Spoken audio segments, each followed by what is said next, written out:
देखो अच्छा, next question हम लोग देखते हैं, क्वेश्चन नंबर 15।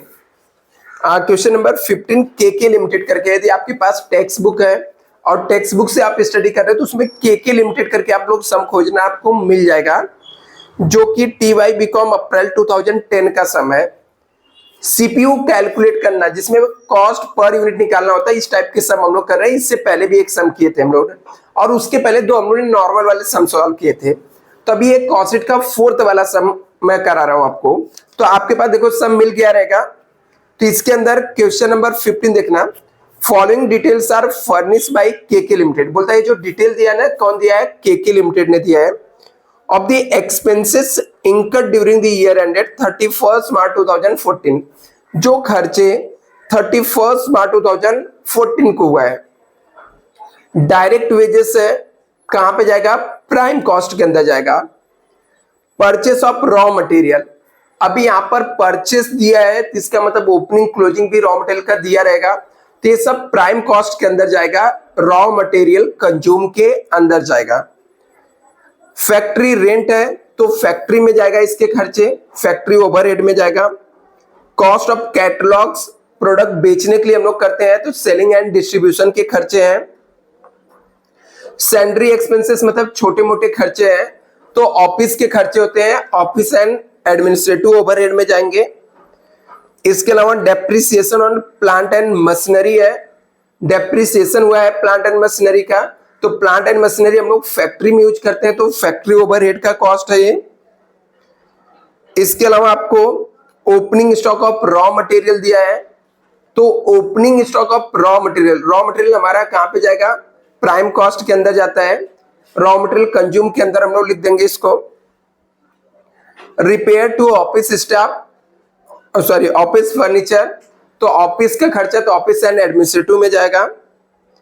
यहाँ पे लिखा है कैरिज आउटवर्ड गुड्स बेचने के लिए रहता है, तो हमारा सेलिंग के खर्चे हैं तो सेलिंग एंड डिस्ट्रीब्यूशन में जाएगा।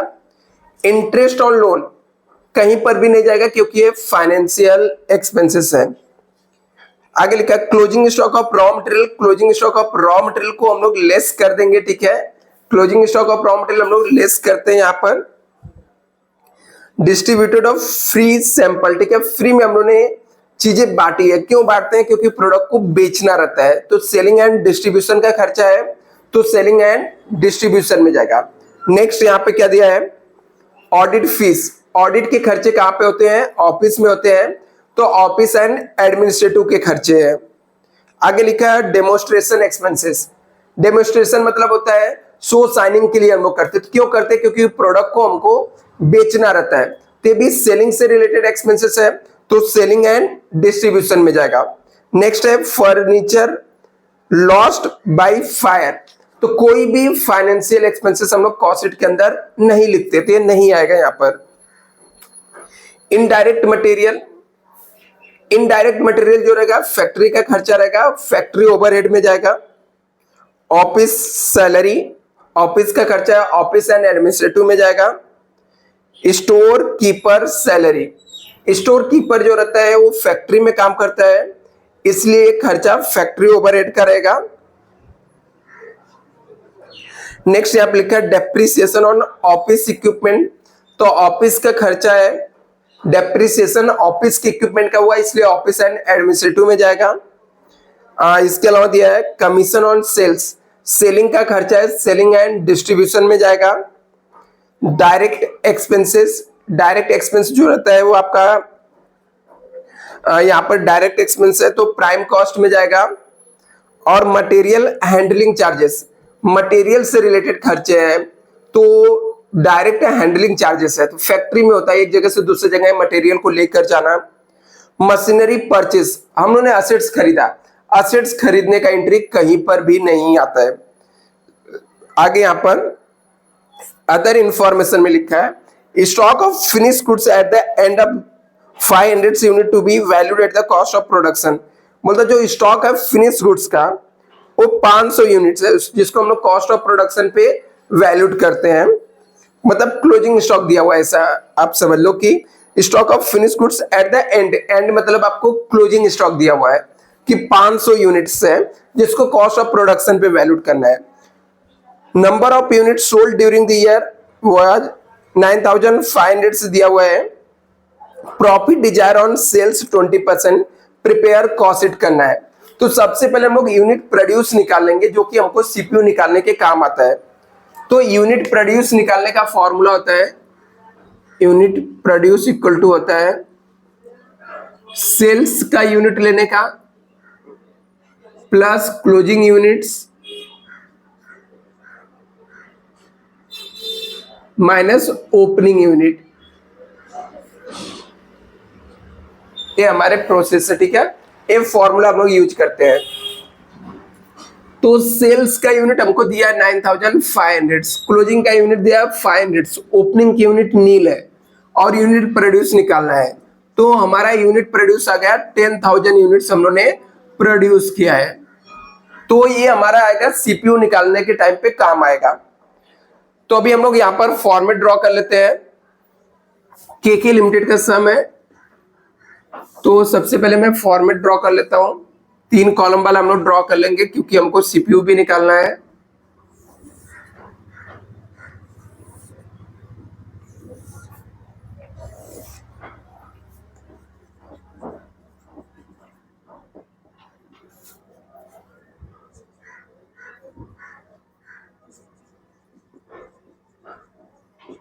कॉस्ट शीट हमारा कब का है, यहाँ पे लिखा है cost sheet for the year ended 31 मार्च 2014।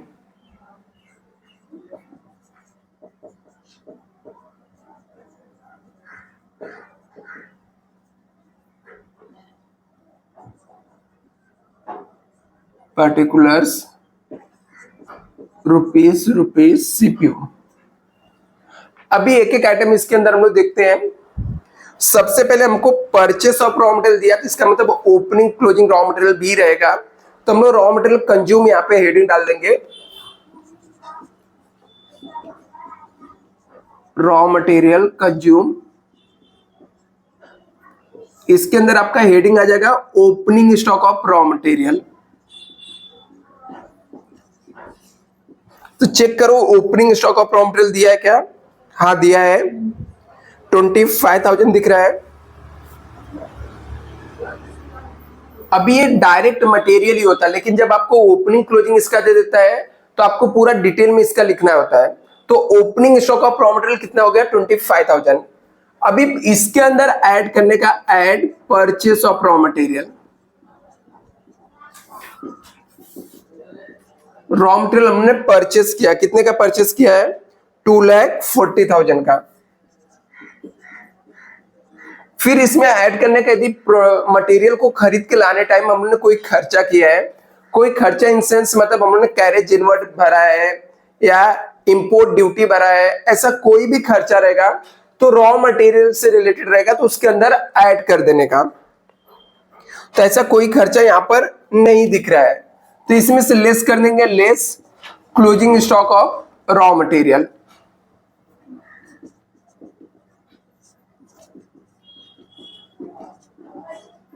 इसमें से लेस करने का closing stock of raw material. तो चेक करो क्लोजिंग स्टॉक रॉ मटेरियल का कितना दिया हुआ है, 15,000 दिया हुआ है।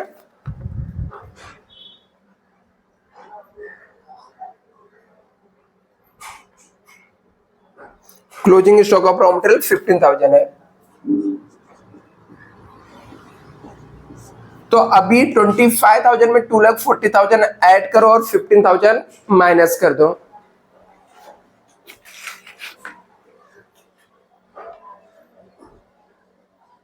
कितना आ गया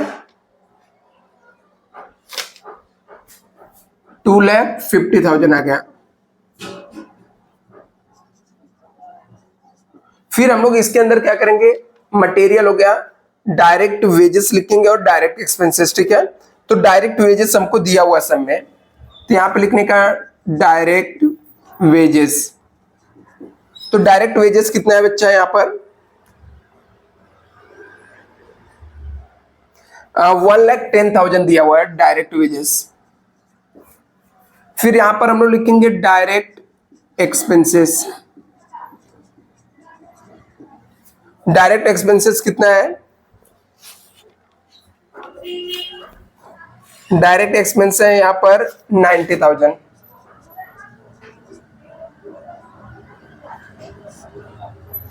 इस सब का तीनों का टोटल मारो, जो अमाउंट आएगा उसको हम लोग बोलते हैं प्राइम कॉस्ट।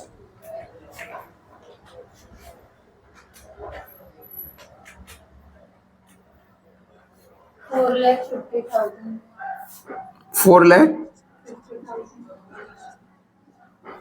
तो प्राइम कॉस्ट हमारा आ गया 4,50,000। अभी इसके अंदर ऐड करने का फैक्ट्री से रिलेटेड जितने भी खर्चे रहेंगे सबको यहां पर ऐड कर देने का, ऐड फैक्ट्री ओवरहेड।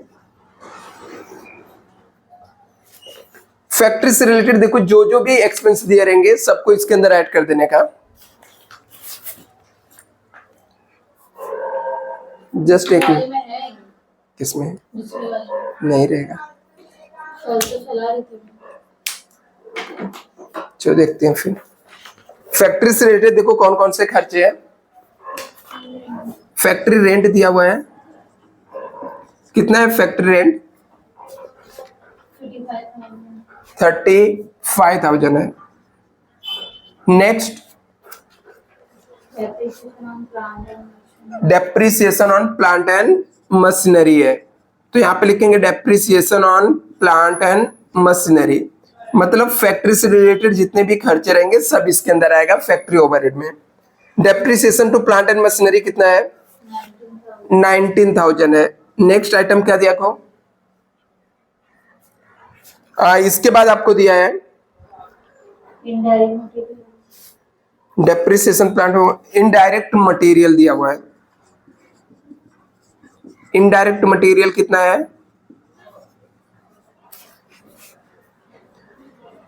26,000 है। इसके बाद नेक्स्ट आपको दिया हुआ है मटेरियल हैंडलिंग चार्जेस दिया हुआ है।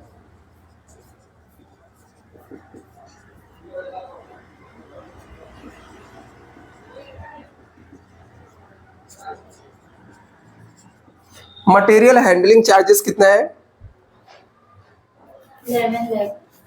11,000 है। इसके अलावा और क्या दिया है? स्टोर कीपर सैलरी दिया हुआ है।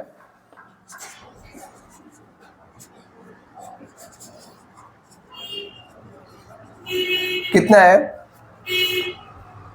9,000। ये सब का टोटल मारो, टोटल फैक्ट्री के कितने खर्चे हुए?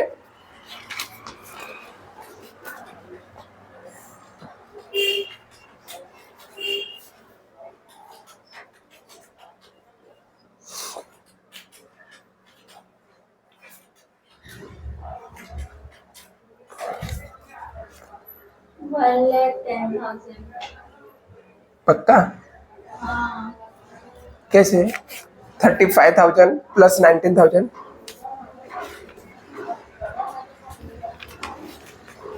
Plus 26,000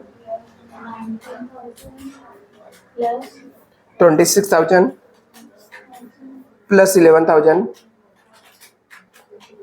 plus 9,000। 9 की 19 है। 19 कितने दिख रहे हैं? अरे वो ऐसा वो सैलरी तो उसमें आ गया ना। 10,000।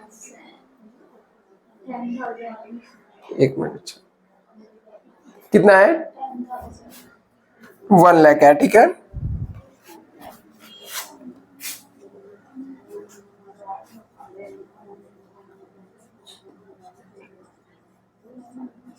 अभी इसमें जो प्राइम कॉस्ट है प्लस फैक्ट्री के खर्चे ऐड कर दो, इसको हम लोग बोलते हैं वर्क कॉस्ट।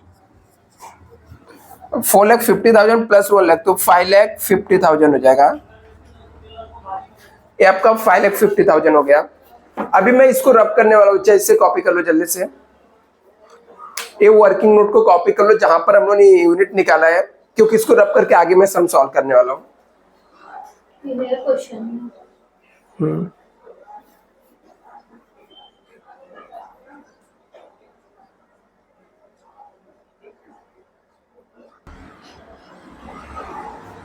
चलो अच्छा, इसे आप लोगों ने कॉपी कर लिया तो इसको मैं रब कर देता हूं।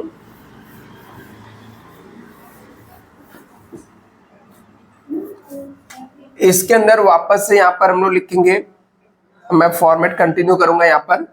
वर्क कॉस्ट के बाद हम लोग इसके अंदर जितने भी ऑफिस के खर्चे होते हैं सब हम लोग इसके अंदर ऐड कर देते हैं। मतलब ये आपका जो वर्क कॉस्ट है इसके अंदर ऐड हो जाएगा, add office and administrative overhead, office and administrative overhead. मतलब होता है इसका कि ऑफिस से रिलेटेड जो भी खर्चे रहेंगे सब इसके अंदर ऐड कर देने का। तो अभी देखो ऑफिस से रिलेटेड कौन कौन से खर्चे दिए हुए हैं यहाँ पर। एक तो पहला मुझे सैलरी एक्सपेंसेस ही दिख रहा है, जो छोटे मोटे खर्चे होते हैं वो सब ऑफिस में होते हैं। तो सैलरी एक्सपेंसेस हो जाएंगे, कितना है सैलरी एक्सपेंसेस, 18,500 है।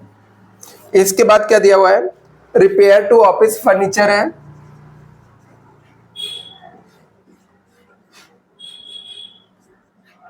कितना है 12,500 से।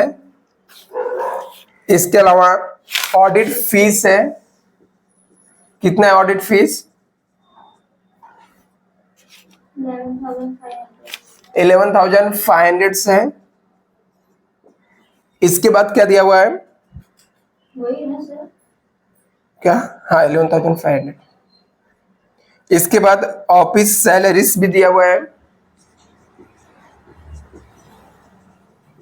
ऑफिस सैलरीज कितना है,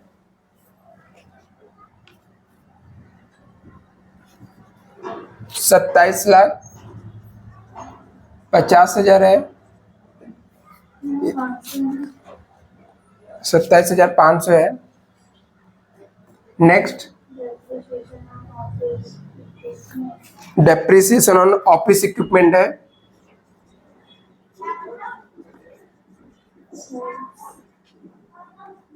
कितना है,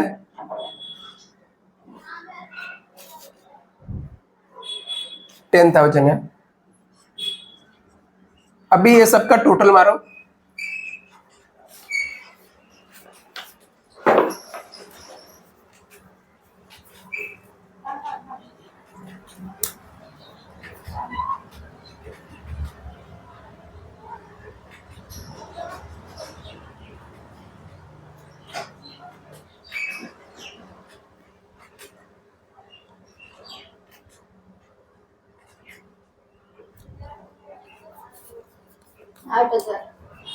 वेट बच्चा,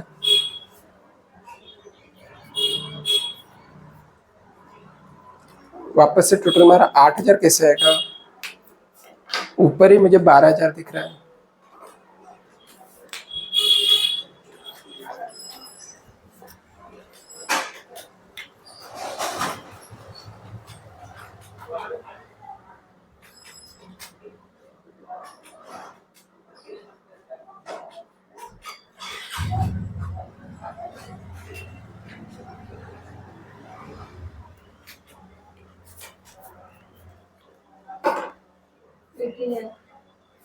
कितना है, 80,000 है।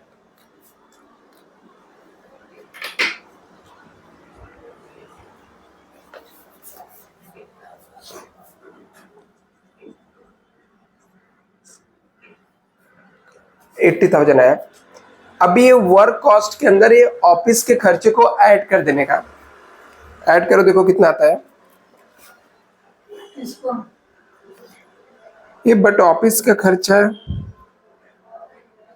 80, हाँ ये हमारा वर्क कॉस्ट कितना 5,50,000 है, ऑफिस का खर्चा 80,000 है, उसके अंदर ऐड कर दो।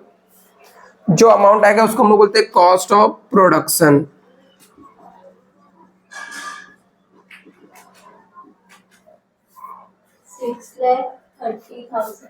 6,30,000 है। फिर इसके अंदर ऐड करने का, add opening stock of finish goods, but शायद से इस सम के अंदर फिनिश गुड्स का ओपनिंग स्टॉक नहीं दिया, एक बार चेक कर लेते हैं, नहीं दिया हुआ है। इसमें से लेस करने का closing stock of finish goods, जो कि सम में दिया हुआ है, नीचे लिखा था हम लोग को, देखो सम के नीचे लिखा है stock of finish goods at the end of 500 unit to be valued at the cost of production. 500 unit तो दिया हुआ है, फिनिश गुड्स का क्लोजिंग स्टॉक दिया है जिसका 500 यूनिट्स बोल रहा है, लेकिन इसका रेट नहीं दिया हुआ है, तो इसका हम लोग रेट निकालेंगे। तो रेट निकालने के लिए क्लोजिंग स्टॉक के लिए रेट ऑफ क्लोजिंग स्टॉक कैसे निकालने का, जो कॉस्ट ऑफ प्रोडक्शन रहेगा वो लेने का, डिवाइड करने का यूनिट प्रोड्यूस से। तो हमारा कॉस्ट ऑफ प्रोडक्शन जो है वो कितना है 6,30,000 और यूनिट प्रोड्यूस कितना था 10,000। हम लोगों ने वर्किंग नोट बना के पहले कैलकुलेट किए थे, तो हमारा रेट आ गया 63 आ गया। तो हमारा क्लोजिंग स्टॉक का रेट 63 है, तो 500 इंटू 63 करो,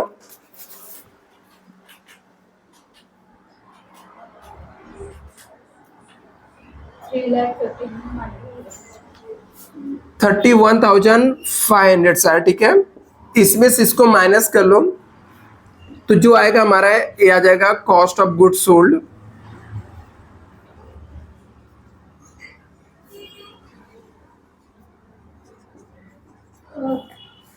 कितना आएगा माइनस करना है ना। हाँ,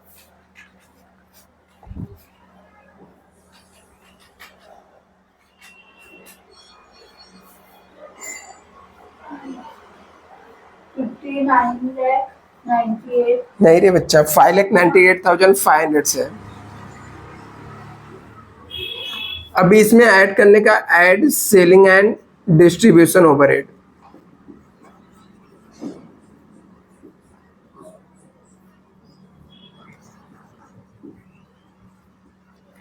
प्रोडक्ट बेचने से रिलेटेड जो भी खर्चे रहेंगे सब इसके अंदर ऐड कर देने का। तो देखो प्रोडक्ट बेचने से रिलेटेड क्या क्या दिया हुआ है, कॉस्ट ऑफ कैटलॉग्स है,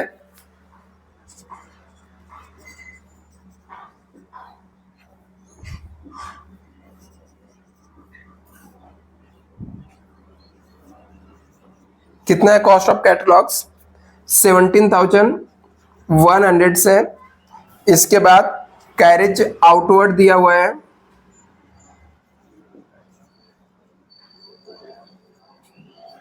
कितना है,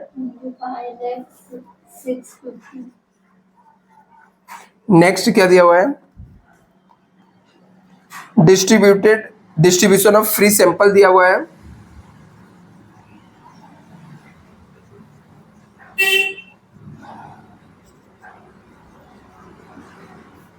कितना है distribution of free sample,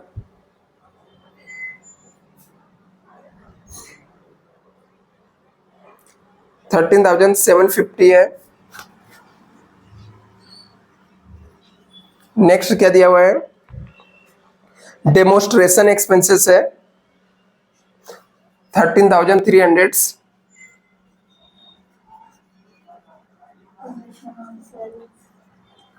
demonstration expenses कितना है 13,300 से।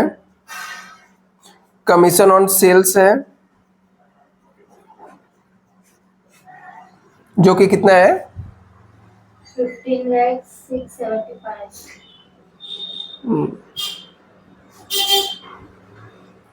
कमीशन ऑन सेल 85,500 दिख रहा है ना, अच्छा नहीं, कॉस्ट ऑफ कैटलॉग्स कितना है 17,100 है। Carriage outward 25,650। Distribution of free sample है 13,750। डेमोस्ट्रेशन एक्सपेंसेस है 13,300। कमीशन ऑन सेल्स है 15,675। टोटल मारो ये सबका, टोटल 85,500 सारे ना। ये अमाउंट को इसमें ऐड कर दो, टोटल कॉस्ट आ जाएगा। फिर इसमें हम लोग ऐड करते हैं प्रॉफिट, फिर आपका सेल प्राइस आ जाता है यहाँ पर। तो हमको सेल्स का वैल्यू दिया हुआ है सब में, कमीशन सेल्स को ऐड करना है इसमें। हाँ ये सब को ऐड करके कितना 85,500 आया ना। अभी 85,500 को इसमें ऐड करो 5,98,500 में। हमको ना तो सेल्स दिया ना प्रॉफिट दिया, तो वर्किंग नोट बना के वो निकालना रहेगा। कितना है टोटल कॉस्ट?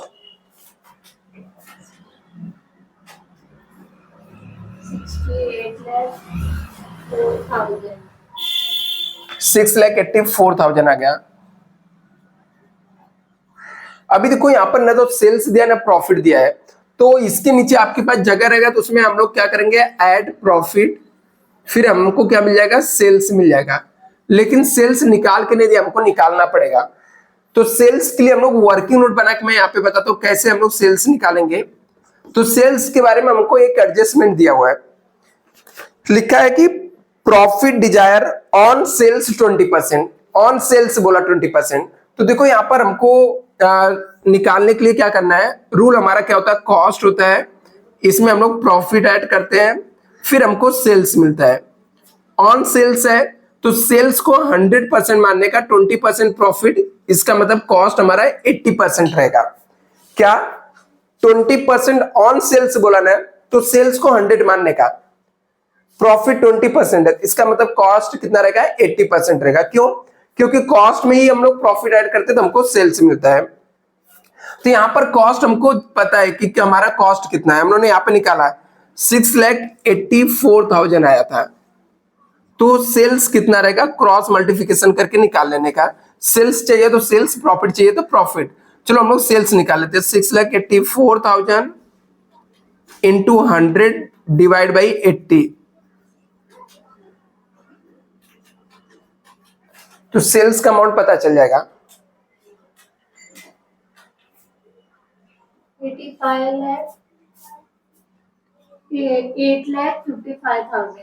8,55,000। तो सेल्स के सामने 8,55,000 आ जाएगा, और उसमें से 6,84,000 माइनस कर दो तो प्रॉफिट आपको मिल जाएगा। प्रॉफिट आ जाएगा 1,71,000 आ जाएगा। फिर यहाँ पर अभी सबका सीपीयू निकालना है, सीपीयू निकालना है। ये तो प्रॉफिट हम लोगों ने कैलकुलेट किया था, अभी मुझे सीपीयू निकालना है। सीपीयू निकालने के लिए मैं क्या करूंगा, फॉर्मूला यूज करूंगा, 1 divide by unit produce, 2 time into करेंगे, अमाउंट लिख के इक्वल टू दबाते जाएंगे। जैसे 1 हमारा यूनिट प्रोड्यूस 10,000 आया था, इंटू करने का, और कहां तक ऐसे करने का, जब तक सेल्स नहीं आ जाएगा। ठीक है, सेल्स के पहले तक ऐसे हम लोग निकालेंगे। तो चलो यहां पर हम लोग निकाल देते हैं। तो कैलकुलेटर में लेके कैलकुलेट कर देता हूं। 1 डिवाइड बाई 10,000 इंटू करके एक एक अमाउंट लिख के 2,50,000 लिखा मैंने, इक्वल टू दबाया, तो इसका 25 आ जाएगा। वैसे भी यूनिट प्रोड्यूस हमारा 10,000 है, यूनिट प्रोड्यूस कितना है, 10,000 है। सेल्स का यूनिट 9,500 है। तो ये सब पहले यहां तक कॉस्ट ऑफ प्रोडक्शन तक सब 10,000 से डिवाइड होगा, 10,000 से डिवाइड होगा। जैसे 1,10,000 है, डिवाइड बाई 10,000 करेंगे हम लोग, तो इसका कितना हो जाएगा, 11 हो जाएगा, 9 हो जाएगा, 45 हो जाएगा, इसका 10 हो जाएगा, यहाँ पर 55 हो जाएगा। इसको 10,000 से डिवाइड करेंगे तो ये हो जाएगा 63 हो जाएगा। नहीं तो जो मैंने फॉर्मूला बताया उसके थ्रू 1 डिवाइड बाई कैलकुलेटर में लिखने का 10,000 इंटू करने का, और अमाउंट लिख के इक्वल टू दबाते जाने का, वो आते जाएगा। फिर इसके बाद ये सब का नहीं निकालने का, यहां से रूल चेंज कर देने का, 1 डिवाइड बाई यूनिट सेल्स लिखने का, 1 डिवाइड बाई यूनिट सोल्ड। जैसे हमारा 1 डिवाइड बाई 9,500 यूनिट सोल्ड किया था ना, तो कैलकुलेटर में लिखने का 1 डिवाइड बाई 9,500 और इंटू दबाने का, और अमाउंट लिख के इक्वल टू दबाते जाने का।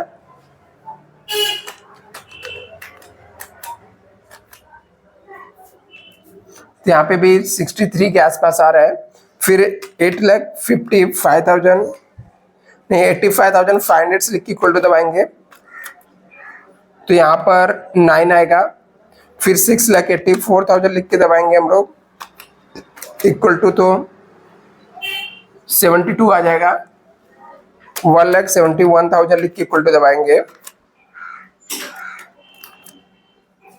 तो यहाँ पर आपका 20 हो जाएगा, 8,55,000 लिख के इक्वल टू दबाएंगे तो यहाँ पर 90 हो जाएगा। इसका फोटो ग्रुप में मैं भेज देता हूँ स्टूडेंट। इसके बाद हम लोग एस्टिमेटेड कॉस्ट शीट करेंगे, 5 मिनट का ब्रेक लेंगे फिर एस्टिमेटेड कॉस्ट शीट करेंगे।